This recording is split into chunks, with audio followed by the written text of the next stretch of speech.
Hey, what's up, Trey? How you doing? I'm well. How are you, my friend? I'm good. Well, I gotta say that, we talk about certain things in Seattle. Seattle definitely has some unique nature, and you really are picking up on a lot of that stuff with your comics. Let me just ask you about your process. As you start to experience things personally, how is it that you choose the topics you do to say, this is something that definitely needs to be captured in my comic? Well, I mean, I've been following, Seattle politics and culture for a long time now, decades, decade. And certain things just jump out at you that are part of this whole city's narrative, And like lately it's just been the ridiculousness of this propaganda that's being put out there by Como and Cairo and all the legacy TV news outlets. It's just like I just see something and usually, I mean, my main process is just if I see something that's so infuriating, I have to respond in some way. I make a strip about it. That's usually how it goes. Yeah, I think many of us. I saw this comic, and I got to tell you, Brett, I was like, you really are spot on, hitting it on the head. I mean, we've been talking about these kind of things, and particularly with the change of mayoral administration, you do see some different tactics come into play. And honestly, it's like there's always this need to try to clean up our city and things like that, right? And different approaches take different shape. So I'll let you go ahead and explain to the audience what we're seeing right here in your comic. Sure, sure. Okay. Hi, I'm Joel, and I'm a Seattle moderate. Hi, Joel. Your classic, hoodie guy. The truth is, I'm as progressive as anyone. I was at the WTO protests. I brew my own kombucha. I voted for Obama twice. But when I inherited my parents' bungalow in Ballard, I started to see things differently. I activated my Nextdoor account and quickly became aware of all the crime and depravity happening in my neighborhood. At a recent dinner party, I merely suggested the city should set up forced labor camps for the homeless, and all my woke friends recoiled in horror. They called me a Republican. So much for tolerance. That's why I'm so grateful to have this community of like minded citizens to remind me that we're the real victims here. He's right. Amen.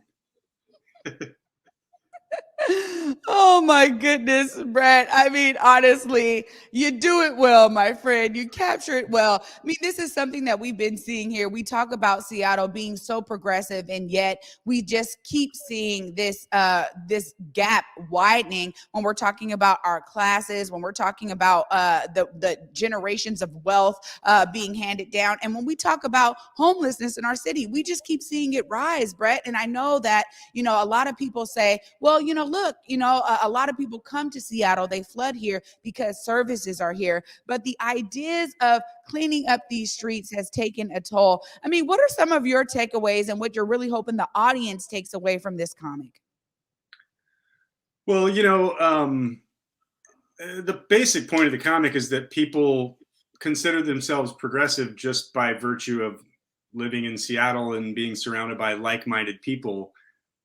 But a lot of their ideas and the people they're willing to create coalitions with are, conservative, Republican, and worse.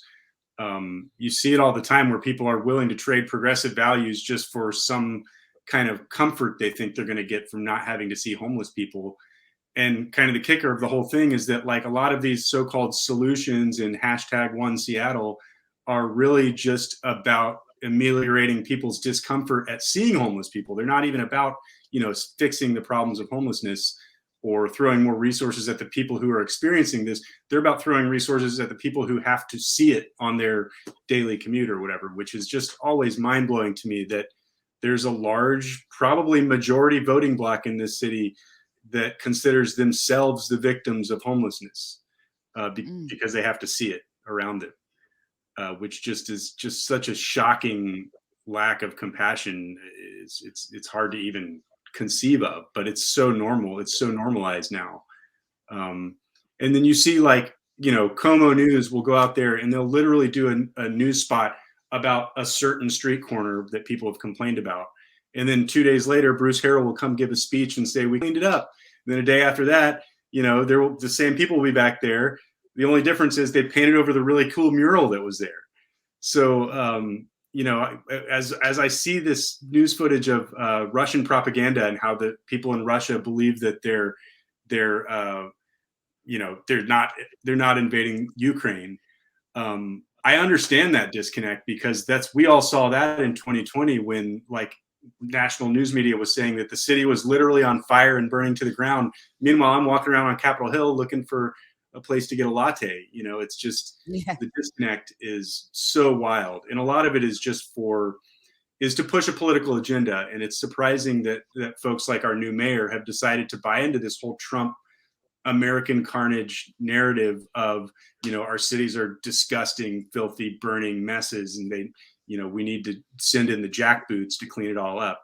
I mean, what's their end game here? You've already, you're now surfing off the Republican storyline.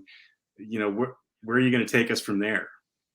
Yeah, no, absolutely, Bret. I mean, this is something that I think is so key here with Seattle in particular. And, I say that, all the time. I have this kind of sliver of optimism, right, for the city. And I go, honestly, the way that we do things can really change the way the nation does things. Yes, Yeah. every city has its unique characteristics, but I do believe that Seattle has the opportunity to lead.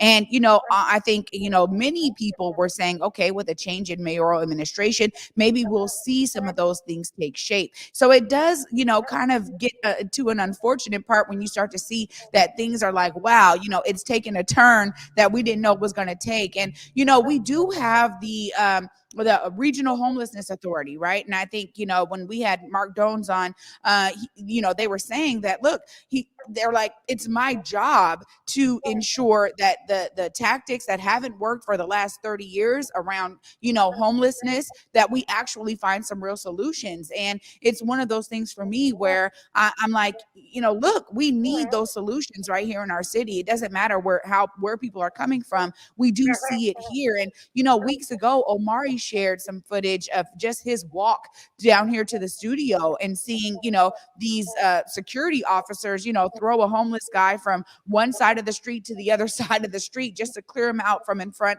of a building that they were, I guess, hired to protect. But it's one of those things for me where I go, no, where is the real humanity? How do we address this in a way that is holistic? We talk about it in community all the time, that there is a need for community rooted solutions and culturally responsive care for our folks that are out there unhoused.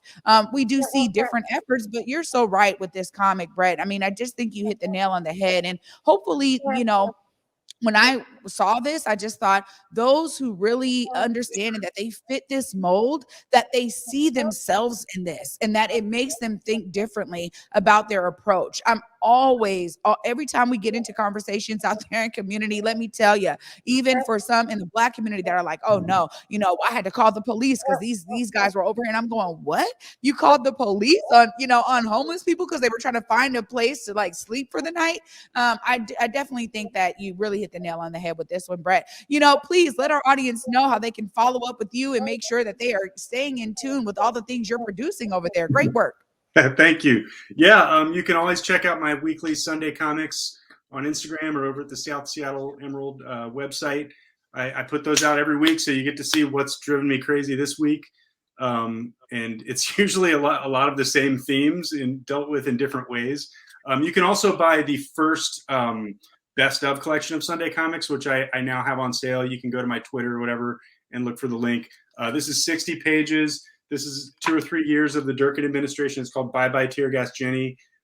It's a great little, if you want a little historical relic of those dark days, you can order one of these for $10. And yeah, just stay in touch.